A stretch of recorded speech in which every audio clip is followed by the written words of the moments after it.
Hi there. Welcome to another episode of Focus. I am Talisha Tara, where we take a deep dive and focus into very important topics that are happening right here in the Middle Tennessee region and happening to a lot of people that you know and love. Someone who is a household name here in Middle Tennessee for all of your weather needs, your storm needs, or just to see her on your favorite news station, WKRN. We've got Mrs. Danielle Breezy in the studio with us. Thank you so much for hanging out. Oh my God. Thank you so much for having me. I'm so happy to be here. I love hanging out with you. It's just girl time. Let's get Joe Breezy out of the way. Bye-bye, Joe Breezy. Bye-bye, Joe Breezy. Let's hang out, you and me, because we're going to have a full-on girly discussion today. But also we want to let the men know that this discussion is so important also to help the women in your life as well. So first and foremost, before we kind of go into that, I want to talk to you about something. I saw recently on a podcast that you went to Cornell University. Why did I not know this about you? You know, I don't really put that out there as strongly as maybe I should sometimes. You need to make that your entire personality. I know. I guess I got like from that Andy from Cornell. That's like, exactly you know, what I thought. You know? So I feel like I don't really talk about it that much, but I mean, it is a big part of where I am today and why I'm where I am today, because that educational background at Cornell, I mean, it's an Ivy League institution, and to be able to be one of the first people in my family to go to an Ivy League, my nuclear family, was really, truly amazing. And to get in there, you know, and like a little girl from outside of Philadelphia, go there, get my education in atmospheric science, like truly, I have a science degree, you know. Yeah. I always say I'm an atmospheric scientist. She's not just a weather girl. Yes. She's a scientist. I mean, and I joked about it because I was like, you know, I don't really mind the weather girl thing because, you know, it's cute, it's cliche, it's fine. But when people try to rub me the wrong way or say something like, you always get it wrong, that's when I'm like, no. I'm an atmospheric scientist from Cornell University. Let me tell you, you know, my background is in TV news. Yes. I used to watch The Meteorologist with my jaw to the floor every time. You guys are unlike any other because you have this type of role where you have to be camera ready, you have to have a great personality, be ready to be on air, but you're also a scientist. You are dealing with numbers and data and science, and I just don't know how you guys do it. It's a lot of math, high-level math, and a lot of high-level science that gets put into it. You know, we analyze maps and charts and all these different things. We put them into weather graphics that are special weather graphics, and then we put them all on TV. So we build all of our graphics ourselves, essentially, and we don't have the words in front of us in case people don't know that. Oh, I know. So we are talking sometimes off the top of our heads for 3 minutes in a main weather, but in a tornado situation when I'm covering severe weather, several hours, maybe overnight for 12 hours straight, just talking off the top of my head, analyzing what's happening. Yeah. Sometimes the anchors need time to fill and they just look right to the meteorologist and they bat their little eyes and they say, hey, Mrs. Danielle Breezy, can you also fill in this little segment for us? I was going to say, you know, it's like that because, you know, we're like the accordion of the newscast. So if something dies or a live shot, all of a sudden you're up first and you're longer and stretch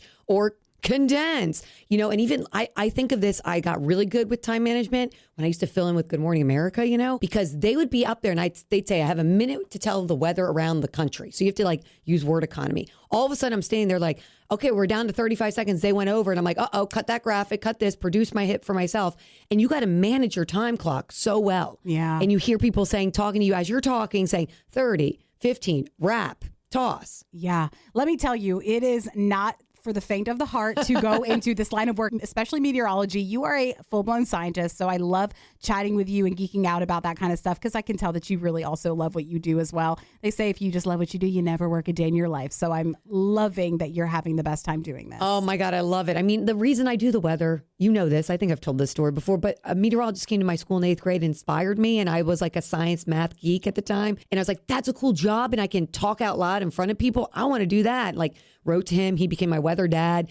And that's why, like, to this day, I still go to schools all the time. I do all these community events because he told me it's so important to be, you know, as a public facing person, to be out in your community for the people to see you. So that's why I'm out there. That's why I do all the things I do and give my time to help out our community and talk about really important topics. Making your family proud and making us proud to call you our community member, our family here in Middle Tennessee.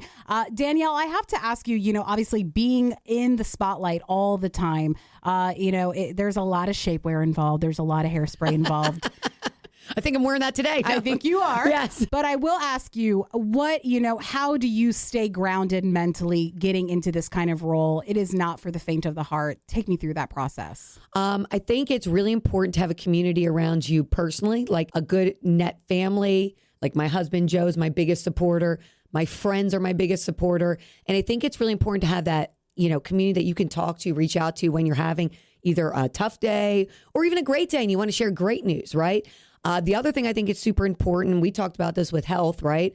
I think it's really important to get your mind right when you're having if you have a busy day, and most of my days are, people think I have like a person that's managing me, that's reaching out. No. Like I do all my events. I do all my managing. I manage my weather team, like in terms of our schedule. So it's a very fluid situation. So there's a lot of high stress with it, right? So I feel like my fitness, my working out, like running is like my clearing my brain and getting my day ready. Now, unfortunately today I didn't have time to run, but I have ran like 3 times this week, and that kind of gets me going. And then of course my diet's really important, like having my greens in the morning, my collagen peptides, like all these things I do just to kind of focus, make sure I have the best mental sharpness I can have so I can go through my day and be present through my day. The other thing is being present through your day. Absolutely. You're a scientist. So, I mean, a lot of the things that you do, that these are science-backed things that you can do in terms of what you're feeding your body, how you're fueling your body, how you're treating your body. You know all the right things to do. So thank you for being a public-facing person and not gatekeeping that knowledge.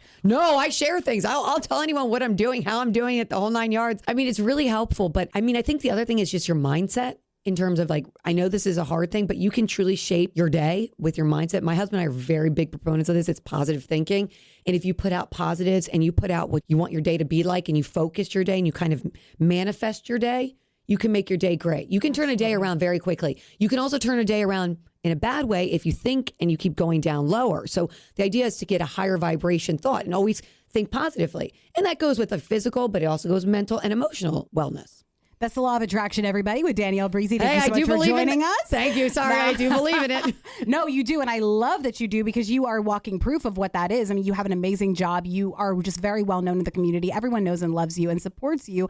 And you and your husband are just this killer power couple, dynamic duo here in Nashville. But your other half is now in Atlanta. Take me through that. Yeah, I mean, I was so happy for him. He worked here for many years, almost a decade. He loves it here. He loves Nashville. Nashville's still our home. But he got an amazing opportunity. And when the door comes knocking open, you got to go for it. And that's why I told him, I was like, we're a strong couple in that regard. We believe in supporting each other and pushing each other. And when this opportunity came for Atlanta, he works at Q99.7. It's an amazing station, amazing company, just like this company, for the record, because I want to shout them out. And my TV company Yes. is an amazing company. But he's working for managers that are amazing, just like here. And he felt like it was a second home that he could go to. And I said, you need to go. If you don't do this, if you don't try the opportunity, you'll always regret and wonder why. And Nashville's always home. You can always come back. You're always welcome. Absolutely. They say about this industry, when you're in the media, if you're not moving up, you're moving out. And so I feel like this was so amazing for him. And he was just hanging out with Jason Derulo yesterday. So I feel like he's kind of doing I'm like, something. oh, come on, man. He's kind of doing something right. We're going to have to let him leave it and do this. But I'm so excited for him. I'm so excited for you. Let's kick Joe Breezy out of the conversation again, because we're having girl talk. I am so excited to chat with you, because when it came down to finding out who I wanted to bring on this program and who I wanted to have a message that really catered to not just hundreds, but thousands of people, especially women, I knew I had to have you because of the recent experience that you had with endometriosis. So I'm very excited to talk about your endo story. But you say that you had warning signs kind of all throughout your life with this. Right. I mean, a lot of times that's what women figure out. It's just little things here and there. But collectively, it's hard to know what it is, because it's a hard diagnosis to make. I mean, it really does require usually surgical to get in there to figure out if you have it or not, right? So when I was a child, I mean, I had heavy periods. I lost my period. I was on birth control right at 16. And then it was recently, it was just getting worse and worse. I felt like I had digestive issues too. That's another sign of stuff. And so I think it was 2020, I believe, I went to my doctor, Dr. Woods, who's amazing. And she's like, you know what? I want to do an exploratory surgery on you. I think this could be endometriosis based on what you said when you were a kid, based on what you're dealing with now. So we did that. And she found stage 3 endometriosis in my body and removed a lot of it, and it was supposed to be a short procedure, ended up being pretty long. And back then I decided to share it with everybody too. And I got such a response. I didn't realize how many women, but then when I did the talking about it, 1 out of 10 women go through this. Yeah. So it's not like, you have 10 friends, one of them has it. 20 friends, 2 of them have it. So it's something that I feel like too was taboo to talk about. Like women's health sometimes can be taboo. It's almost like we don't talk about things, we put it away. And this has a lot to do with infertility. So when women are trying to get pregnant, people don't understand that, because when we were first moving to this market, we just got married. We were newlyweds and everyone's like, where's the Breezy baby?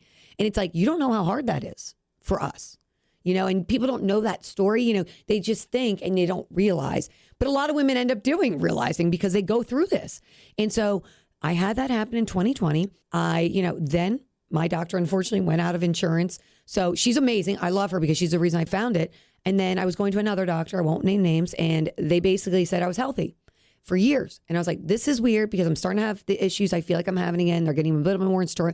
And, remember, I'm on TV every day. So all of a sudden I'm cramping or I'm not feeling great. I have to be happy on TV if I don't feel well. And so I went in December of last year to a new doctor. I researched Dr. Maikis, and I saw she was one of the best of the best. And she went in, she did the ultrasound, and she was like, I found a 4-centimeter mass on your uterus at your age. If you don't want to have children, I think we remove everything. I think it's the best thing to do. And then I said, what does that mean? And I said, does that mean, she's like, the C word, it's 1 out of 300. So your odds are good, but like, we need to do this like now. And she gave me her first 2 available dates. And this was at a time where Joe's like, I thought I was just going in for a routine visit. And I'm like, okay, 1 month later, we're doing it. So it happened so fast. And Joe was a great supporter, my husband. And he said, get the first available date. Let's do this. And at the time, all this stuff was going on with his work too, potential. And his work, that's why I know this job was meant to be, because they said, stay with your wife until it's over. Stay with your wife through the 6 weeks of recovery, and then you can come work for us. So it was really wonderful. So he was there for me every step of the way. And that's what I say, like, husbands, you got to be there for your wives. It's real hard. It's not an easy thing. And we did it. And I did it. And it's the best thing I ever did. I don't have any cancer. That's the wonderful thing. It's yes. That's a beautiful thing. But I had to wait a week after the surgery to hear that. So that was a tough week. And you're sitting there, you're recovering, you're in pain. It was a wild experience. But I am so grateful of the public outpouring. That's what I will say. Because when I said that I was going to be off TV, because it was the wintertime, and I was like, I got to tell people I'm going to be off TV, because I thought I was going to be off TV for a while. Then I had an ice storm happen and I had to come back earlier than I should have. But I did it because, I don't miss ice storms. I don't miss tornadoes. I don't miss that stuff.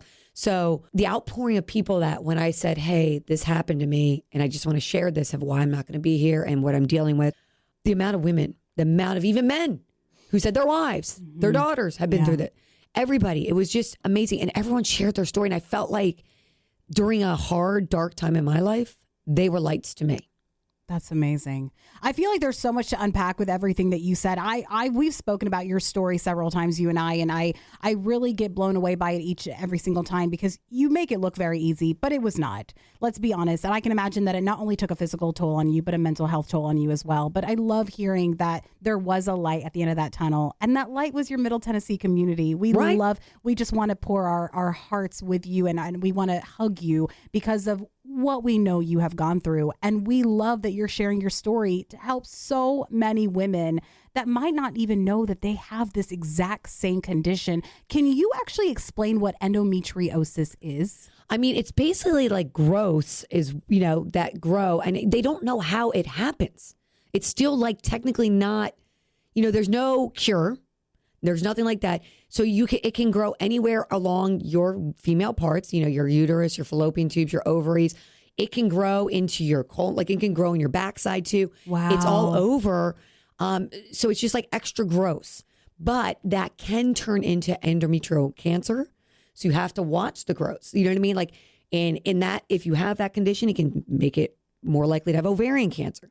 All these kind of things. So you really have to watch it. If you are having any type of stomach cramping, heavy periods, missed periods, digestive issues, you should be advocating to your doctor to maybe do a laparoscopic exploratory surgery, because that is the only way they're really going to do it, unless they can find an ultrasound. But that rarely happens unless it's a major mass, which is what I had, like a big mass. But that's after years of not looking at it. Absolutely. And not doing it. So I think advocating for your health, and that's what I learned from a lot of folks, like from hearing their stories is, one doctor told them no, they kept pushing.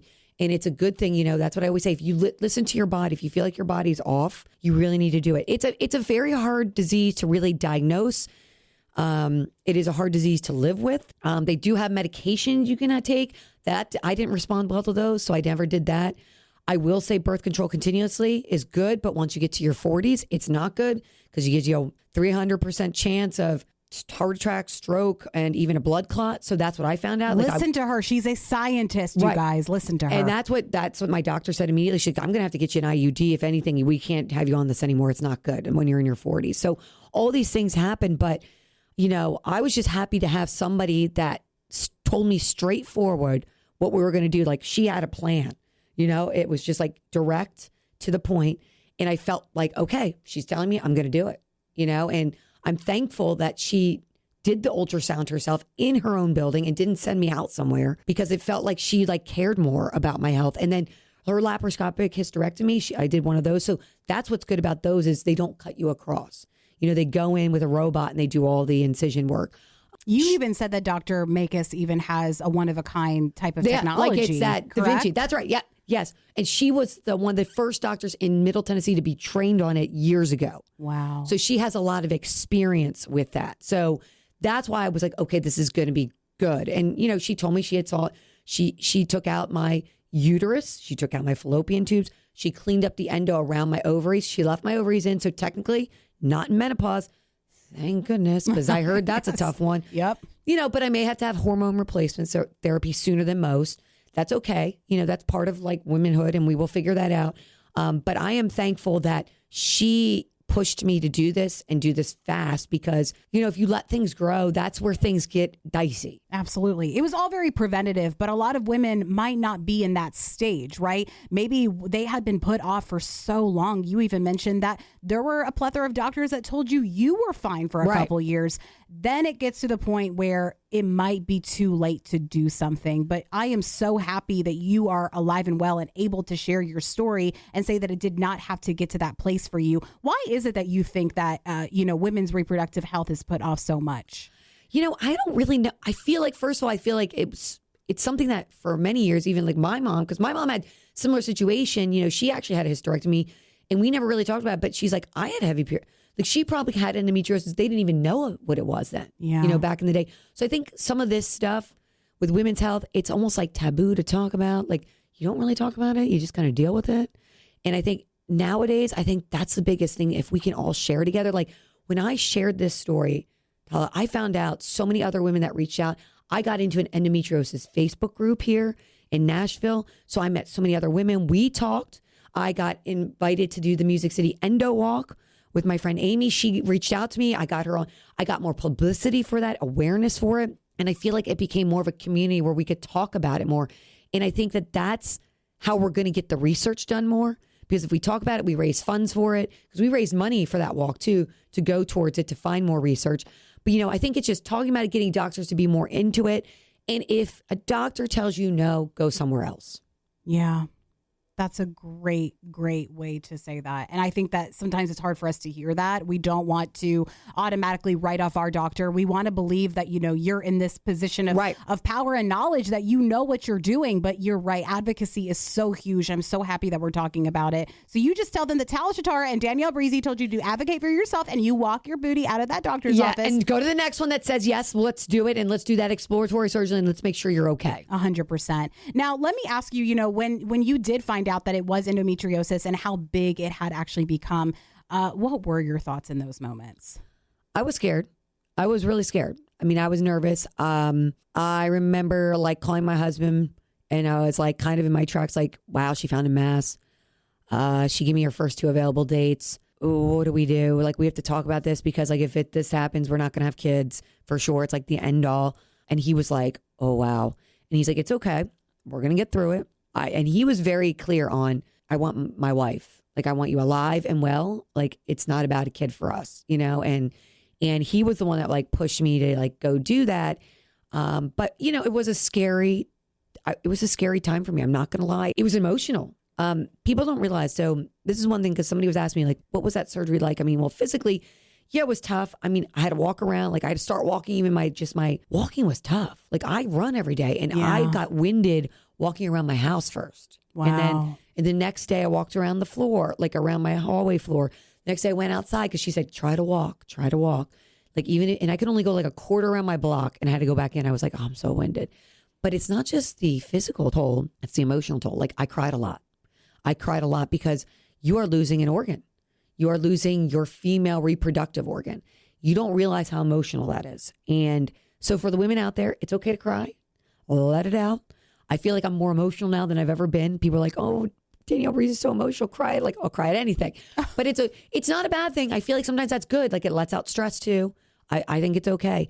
But it is an emotional toll because you are losing a female part and a part that makes you really your female, you know, like, so it's like, I didn't think that was going to be as hard as it would be. Absolutely. And you're very lucky and blessed because you have a husband that naturally has this thing about him where he just knows how to say the right thing at the right time. For the husbands and the men out there that might need a little bit of help and might just not know what to say or what to do or what to not say and what to not do. How would you go about handling these things with the women in your life? I would tell them to just be their best nurse. It can be Nurse Joe Breezy was great.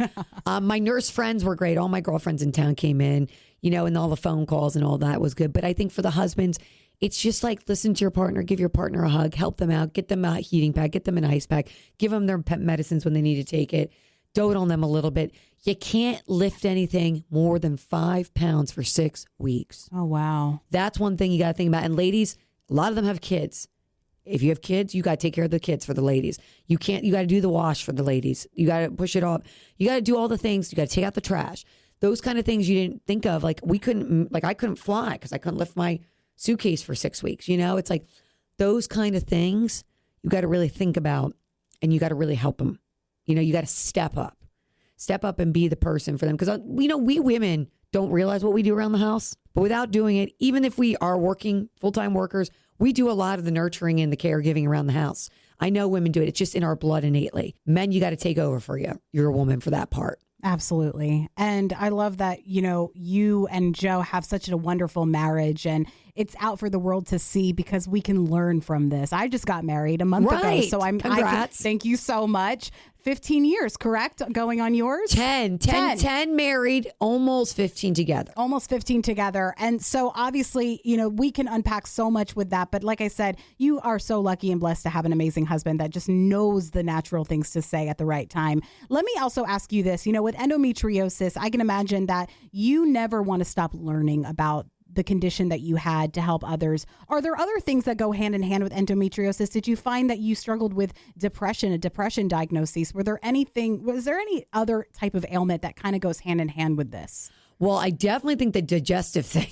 Okay. I'm being honest with you, like that can be a whole thing because people think it's the other way and doctors will look at that way and then you're clear, but that can be it. But no, mentally, yes. I think mentally, I've been okay because of the way I trained my brain, but I do think a lot of women suffer from it. Like they feel isolated and alone in the disease because we don't talk about it enough. And I do think it's okay. Like I think that Facebook group I'm in, it's really good. We were in a text thread together and we'll talk and we'll cheer each other on during it too. Like when people are going through things and we have groups where we talk about it, like they meet monthly. I think that's like important too, to talk about it. Like, you know, before I had that group, because I didn't even know about it here in town, I would talk to my friends about it too, or like my mom about it, or somebody else that's had it about it, you know, and I think that that's important, you know, and just chatting about it. And sometimes if you talk more about it, you can get through anything, you know, and I think having that community was really important. But I do think you feel alone sometimes in that disease. Absolutely. And so that can definitely take a mental toll, definitely emotional toll. So you need to, and it's okay to seek help. Like I am a big person on therapy. If you ever feel like you don't feel right, talk to someone. I've done it. Like I've been through a lot in my life. Talking to someone is so important. Absolutely. And I'm so happy that you're mentioning all this. These are such great reminders. I mean, you are in a position where you're on television every single day and you are delivering some of the most important news that Middle Tennessee has to hear. I mean, there is nearly a storm every week here. So it's busy. It's very, very active here. So you have been put in a position where you naturally are somebody that's very intentional when it comes to how you feed your brain and what you feed your brain. And you are natural when it comes to just setting up every day for success. Not every woman has that responsibility and is able to put themselves in that place. And that's totally fine. Mm-hmm. So I'm so happy that we have these kinds of reminders from you as well. And you said the outpouring of love was just absolutely amazing. I can only imagine how reassuring that was. Did you feel that you were living in a very rare situation until you had seen how many people experience this? I felt like I wasn't technically alone because I knew a few people that had been through it, but I didn't know how many folks were impacted by this disease. And that was when I did that, like I asked my managers, who are amazing folks, can I share this? And they're like, if you feel comfortable, for sure, share it. So I did. And I didn't realize just how much people would respond. And it was overwhelming for me. Like, I'll be honest, like I told people, I'm like, I don't think I can get back to everybody, but I promise you, I'm reading every comment. But like to everyone that reached out, you mean the world to me, because during that time, probably one of the darker times in my life, you brought, like I said, a light to my life and you made me get through it. And I feel like you helped my recovery. And then I feel like the ice storm helped my recovery because it's like it forced it. It forced the recovery. It was like, hey, guess what? You're going into work now because we had an ice storm coming. But I mean, that was, and then my coworkers being so great to me and so gracious and like helping me out when I was there and letting me, you know, putting up my legs during the breaks, and I put a heating pad on and someone would bring me water because I couldn't carry everything. They go get my water filled for me. It was just like wonderful. So I do feel like even though it was a tough thing and it's been tough and it's still going to be with me, it doesn't go away. You know, it's still something I have to monitor because I have my ovaries in. We'll have to monitor it. But I feel like blessed in a way that, because it feels like I connected so much more with people on a deeper level than I thought I could. Absolutely. And I think that that's in the position that you're in. I think people really in your position do try their best to connect with people beyond the TV screen. Right. We don't want to be seen as someone, as just a voice or just a talking head on your screens. We want to let you know that we are here for you, not just when the lights and the camera and the action goes off. So I think that that's really, really special. You know what? I just think that that's just why God wanted you to have endometriosis at this point. So we could speak it out and let everybody know. Absolutely. We needed a public-facing person to lead the charge for us, and Danielle Breezy was chosen for us. So I am very, very happy that we spoke about this. Let me also just ask you, because I think people would love to just get to know you on just a personal level. Mm-hmm. This is, you know, a moment where people can kind of, you know, realize that you track all the storms in their lives, but you were having a storm going on in your own life as well. What were some of the things that you maybe turned to distract yourself from these things? Any TV shows, any music, anything that you just love to do as Danielle Breezy? Okay, well, I love 80s music. Bon Jovi's my favorite band of all time. I think we play him here. I think you play him. Oh, I'm pretty sure I listen to Mix 92.9 every day in my car. Yes. Locked in and loaded, baby. You love the 80s. I love the 80s too. No, I listen to a lot of music. I will say, I was like, TV shows, I'm really like, I mean, Nobody Wants This. I love that show. I love that show a lot. I love a lot of Netflix. I mean, Joe Breezy does my TV guiding. Like, honestly, I don't even know how to turn on my TV without him being there. So is like, it just on now that he's in Atlanta? You just don't want to turn it off? I just keep it off. I'm actually like, I sit in silence. It's kind of funny, Tala, because I feel like during the day, I'm always going, talking. So when I come home, sometimes I like meditate in like a quiet room with like some ambient music. I love doing that. But I think my friends stopping by. So every day during my recovery, a friend would come over and bring me lunch. That's so nice. And it was wonderful. And it was just like a little conversation, and I'm in my little jammies and I can't move, but they would just bring me lunch and talk to me. And I was like so grateful for the group of girlfriends. I have a girl tribe here that's huge and large and wonderful. And I think that's so important, you know, like having your tribe. It's like, who are your people? And I'm so blessed. Like, Nashville became my home. I've been here 10 years. My family's in Philadelphia. So it's like, I don't see my family as much. So I feel like my Nashville community is now like my home and my family. You know, I love my family too, but like, it's my family here. So I'm so lucky. But I feel like, yeah, I watched a little TV. Yeah, I listened to the 80s music. But I think it was just like my friend, like hang out with my friends and my husband and my, like talking to people on the phone. So many people call me. So I just have like conversations while I was walking. I put my headphones in and go walk and try to get my walks on. It was great. I love it. I mean, to be honest with you, you got Joe Breezy out of the house. You need a little peace and quiet when he's gone. I mean, he's a talker. He is. I love him. My husband chats more than I chat sometimes. So like now I have like a quiet house to. I love it. I think every woman wants it.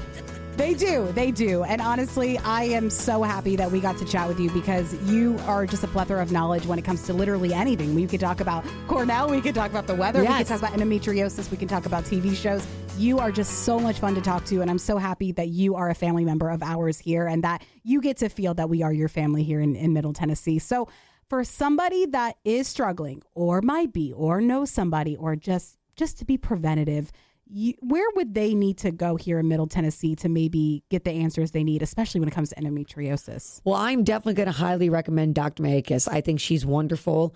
She operates out of Centennial Hospital, but she's down, in the Midtown area. She's wonderful. I think if you find whoever your doctor is, find the doctor that advocates for you. That's my thing. It may not be her, it may be somebody else, because I have a lot of folks that go to different ones too, but really take the knowledge. And I mean, there's a Facebook group. You can get into that. I would definitely jump into that one if you haven't done it already with endometriosis. There's a lot online. Just make sure you're going to reputable sites, about it, because there's a lot of other noise. Online, there's always noise. So you got to make sure you're looking at the right stuff. I mean, don't go down a deep, dark hole, though, because that's the other thing. If you think something's wrong, all of a sudden it can be so many bad things. Oh, yeah. You know what I mean? You go down one and then you're like, I have cancer. So I think, yes. So I think the thing is, it's just like making sure you find your doctor, your person that's going to advocate for you. And once you find that, then talk about it with people. Don't hold it in. The worst thing you can do is hold something like that kind of thing in. You need to talk about it. And if you talk about it, it will make it easier. There's a lot going on behind the scenes if you do hold it in. So I definitely great advice to not do that.